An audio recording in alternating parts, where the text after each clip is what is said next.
ஓம் சக்தி. ஓம் ஆதிபரா சக்தி. என் அன்பு குழந்தையே, என் அன்பு குழந்தையே, உன் மனம் விரும்பியதை உன்னிடம் ஒப்படைக்கத்தான் உன் வாழ்க்கையில் ஒரு அதிசயத்தை நிகழ்த்த போகின்றேனே. அதை பற்றிய ரகசியத்தை உன்னிடம் சொல்வதற்காகத்தான் இதை தனியாக கேட்கும்படி சொன்னேன் செல்லமே. எப்பொழுதாவது நான் உன்னுடன் இருக்கிறேன் என்பதை மனதில் நிறுத்தி கொண்டு நான் சொல்வதை நம்பிக்கையோடு கேள். உன்னுடைய மகிழ்ச்சியையும் உன்னுடைய வளர்ச்சியான முன்னேற்றமான வாழ்க்கையை பார்ப்பதற்காகத்தான் உன் அம்மா நான் எப்பொழுதும் ஆசையோடு காத்து கொண்டிருக்கின்றேன். உன்னோட வாழ்க்கையில் விஷயங்களையும் நீ செய்யும் செயல்களை பார்ப்பவர்கள் என்ன நினைப்பார்கள் என்று பயந்து கொண்டே வாழாதே.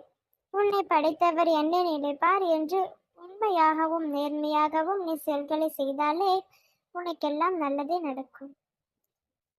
உண்மையாகவும் மென்மையாகவும் நீ செயல்களை செய்தாலே உனக்கான விஷயங்கள் நற்செயல்களாகவும் மென்மையான பலன்களை கொடுப்பதாகவும் தான் இருக்கும் செல்லமே. வாழும் வாழ்க்கையில் நீ படும் கஷ்டங்களை பார்த்து என் கண்கள் இருந்து ஆராய் உருக்கும் நீராய் உன்னுடைய கர்ம வினைகளை நான் கழுவி கொண்டிருக்கின்றேன். அதனால் தான் தங்கமே, உன்னுடைய வேண்டுதல்கள் நிறைவேற்றி கொடுப்பதற்காக, உன்னுடைய மனம் விரும்பிய வாழ்க்கை உனக்கு வாழ தருவதற்காக எப்பொழுது அதிசயத்தை நிகழ்த்த தயாராக உன்னை தேடி வந்திருக்கின்றேன். நான் கூறும் சில வாழ்க்கை ரகசியங்களை நீ பின்பற்ற ஆரம்பித்தாலே போதும். உன் வாழ்க்கையில் எல்லா விஷயங்களும் உனக்கு மகிழ்ச்சி தருவதாக மாறிவிடும் செல்லுவேன். எதற்கும் உதவாத கோபத்தையும் அகங்காரத்தையும் மானவத்தையும் நீ உடைத்து தூள் தூளாய் தூக்கி போடு. என்ன நடந்தாலும் அதை மறைக்கவும் மன்னிக்கவும் கற்றுக்கொண்டாலே உன் மனதில் நிம்மதி நிலையாக இருக்கும் செல்வமே. எல்லோர் மீதும் உண்மையாகவே நீ அன்பு செலுத்த வேண்டும். மனம் விட்டு வாய் விட்டு அடிக்கடித்து சிரித்துப்பார். அதற்கு பிறகு எப்பொழுதுமே உன் வாழ்க்கையில் மகிழ்ச்சி நிலையாக நிலைத்திருக்கும். அம்மா, காலங்கள் கடைந்து போய்கொண்டே இருக்கிறது. என்னுடைய வேண்டுதல்கள் நிறைவேறிய பாடில்லை என்று வருத்தப்பட்டு கொண்டிருந்தாய் அல்லவா?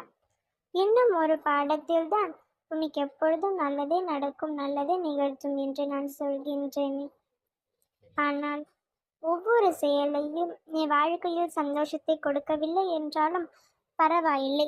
இனி வரப்போகும் நாட்களில் உன்னுடைய முகம் முழுவதும் மகிழ்ச்சியாக நீ சந்தோஷமாக சிரித்த வாழ்க்கை வாழ்வதற்காகவே உன்னுடைய மனம் நிறைந்த வாழ்க்கை உனக்கு அணைத்து தரப்போகின்றேன்.